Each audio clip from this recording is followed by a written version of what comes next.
Hello বন্ধুরা, এখন আমি বাংলা সিনেমার বক্স অফিস কালেকশন নিয়ে কথা বলবো, ন্যাশনাল প্লেক্সের কালেকশন নিয়ে কথা বলছি। তবে তার আগে যদি আরই সিনেমা নিয়ে কথা বলি, ইয়াস দুষ্কাপ্ত, নুসরাত জাহান, মৌসুমী চ্যাটার্জি অভিনীত, জিৎ চক্রবর্তী পরিচালিত আরই সিনেমাটা তার প্রথম দিনের কালেকশন পাওয়া গেছে। যদিও এটা প্রডিউসার ফিগার ডিমান্ড করা হচ্ছে, মানে ইয়াস তার নিজস্ব ফেসবুক পেজেও দেখলাম এটা শেয়ার করেছে একজন থেকে, এবং এগুলো চারিদিকে ছড়িয়ে গেছে। এবার কতটা সত্যি এটা আমি জানি না, বাট যেই ফিগারটা এসছে প্রথম দিন 15,35,000 টাকা নাকি এই সিনেমাটা কালেকশন করেছে।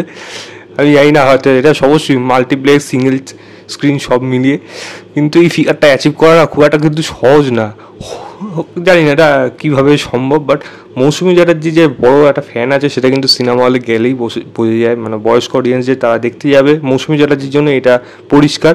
তো এবং সেখানে মার ছেলে গল্প যেটা প্রথম থেকেই বলে আসছিলো, তো হয়তো সিনেমার দেখুন কোয়ালিটি যেরকমই হয়ে থাকুক, কিন্তু সিনেমাটা যে দর্শক কিছু গেছে ইয়ার সঙ্গে অন্যান্য সিনেমার থেকে যে বেশি গেছে এটা কিন্তু পরিষ্কার বোঝা গেছে। কিন্তু 15,35,000 এটা আমি জানি না কীরকম, তবে সেটা তারা কোট করছে যখন সেটাই মেনে নিলাম, ঠিক আছে সেটাই হোক।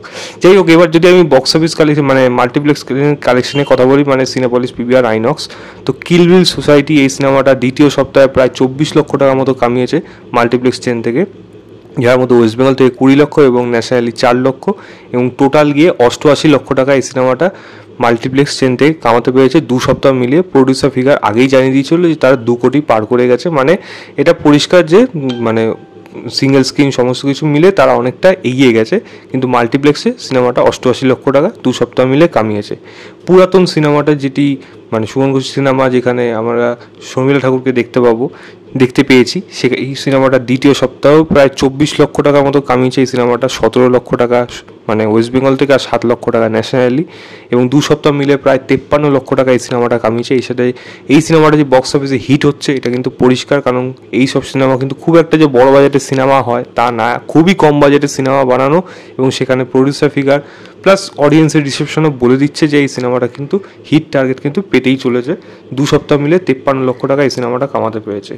চেক ইন চেক আউট বলে একটি সিনেমা বেরিয়েছিল গত সপ্তাহে, এখানে আমরা ঈশা শাহকে দেখতে পেয়েছিলাম। সেই সিনেমাটা প্রথম সপ্তাহে মাল্টিপ্লেক্স চেন থেকে 4 লক্ষ টাকার মতো কামিয়েছে। এবং অন্নপূর্ণা বলে একটি সিনেমা বেরিয়েছিল, যেখানে এই সিনেমাটা আমার দেখা হয়নি যদিও, কিন্তু এই সিনেমাটা প্রথম সপ্তাহে অনন্যা রয়েছে এই সিনেমাটার মধ্যে, এবং প্রথম সপ্তাহে প্রায় 1 লক্ষ টাকার মতো কামিয়েছে এই সিনেমাটা। তো এই ছিল মাল্টিপ্লেক্স চেনের কালেকশন, বক্স অফিস কালেকশনে, এবং আরই সিনেমার প্রথম দিনের কালেকশন, যেটা আমাকে সত্যি অবাক করছে। এবার আপনারা বলুন কোন সিনেমাটা দেখেছেন এবং কোনটা নিয়ে এক্সাইটেড, কোন বক্স অফিস আপনাকে অবাক করে দিল, অবশ্যই সেটা আমাকে কমেন্ট করে জানাবেন। ভিডিওটা ভালো লাগে লাইক, শেয়ার, চ্যানেলটাকে অবশ্যই সাবস্ক্রাইব করে দেবেন। বাই।